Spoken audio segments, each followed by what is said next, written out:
بسم اللہ الرحمن الرحیم والصلاة والسلام علی سیدنا و مولانا محمد خاتم النبیین وعلى آلہ واصحابہ اجمعین وعلى كل من تبعهم بإحسان إلى يوم الدین. اما بعد، میرے عزیز طالب علم ساتھیوں اور معزز مہمانان گرامی رحمۃ اللہ وبرکاتہ، اس وقت ہم سب لوگ ایک انتہائی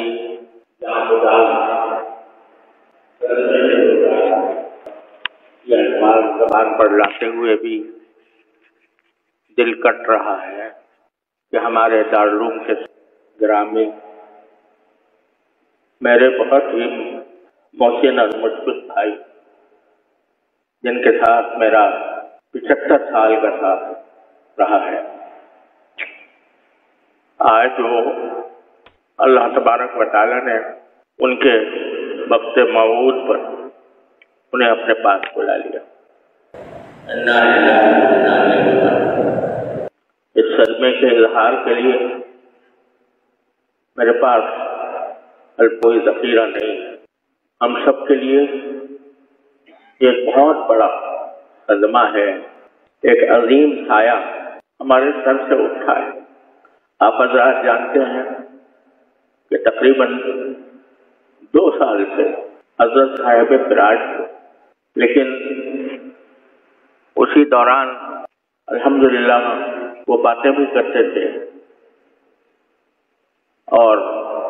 مجموعی اعتبار سے کمزوری کے سوا کوئی بڑا مرض نہیں تھا. اگر بیچ میں کچھ امراض پیش آئے، ایسی حالتیں بھی ہوئیں جن میں مایوسی کے قریب پہنچ گئے، لیکن اللہ تبارک و تعالیٰ نے اپنے فضل و کرم سے انہیں دوبارہ صحت عطا فرمائی، اور ہم اللہ تعالیٰ کے فضل و کرم کے بھروسے پر ان کی عیادت بھی کرتے رہے، ان سے باتیں بھی ہوتی رہیں، اور اب کچھ عرصے سے ان کی جو رپورٹیں ہیں وہ بھی بہت اچھی آ رہی تھیں. ابھی کچھ عرصے پہلے تک ان کے گردے کی تکلیف بڑھ گئی تھی، کریٹینن 5 تک پہنچ گیا تھا، جس پر بعض اوقات ڈائلیسس کرانے کی تاکید کی جاتی ہے. لیکن الحمدللہ آخری رپورٹ جو اب آئی وہ 100% نارمل تھی، اور 1.3 ان کی کریٹینن کی رپورٹ آئی. اور بھی رپورٹیں سب اچھی آ رہی تھیں، اور آج انہوں نے باتیں بھی کی اور مغرب کے بعد پانی بھی مانگا، پانی بھی پیا، اور تمام حالات تقریباً نارمل جیسے تھے. صرف اتنی بات ہے کہ کمزوری بے انتہا تھی، جس کی وجہ سے غذا ان کو ناک سے دی جا رہی تھی. لیکن اچانک میں عشاء کی نماز کی اذان کے بعد نماز کی تیاری کر رہا تھا کہ اتنے میں مجھے وہاں جو ان کے پاس ان کی تیمارداری کے لیے ماشاءاللہ دن رات اپنے ساتھی لگے ہوئے تھے، ان کی طرف سے پیغام آیا کہ طبیعت بگڑ رہی ہے. جا کر میں نے دیکھا تو ان کے سانس کی رفتار، جسے سیچوریشن کہتے ہیں، وہ بہت گر گئی تھی. آکسیجن لگائی گئی، پوری آکسیجن لگائی گئی، لیکن وہ کسی طرح قابو میں نہیں آ رہی تھی. اور غالب گمان یہ ہے کہ صرف 1 منٹ کا فرق تھا کہ 1 منٹ کے اندر سانس کی رفتار 0 تک پہنچ گئی، اور بظاہر ایسا لگتا ہے کہ شاید دل کا حملہ ہوا، اور اس کے نتیجے میں سانس کی رفتار بھی نیچے چلی گئی. تھوڑی دیر تک جو تدبیریں ڈاکٹروں نے بتائی تھیں، ٹیلی فون پر ان سے رابطہ بھی تھا اور آ بھی رہے تھے، اس کے مطابق تدبیریں بھی کی جاتی رہیں. لیکن جب وقت اللہ تعالیٰ کا مقرر کیا ہوا آ جاتا ہے تو کوئی تدبیر انسان کی کام نہیں کرتی. ایسا لگا کہ وہ ہم نے جو محسوس کیا کہ جو علامتیں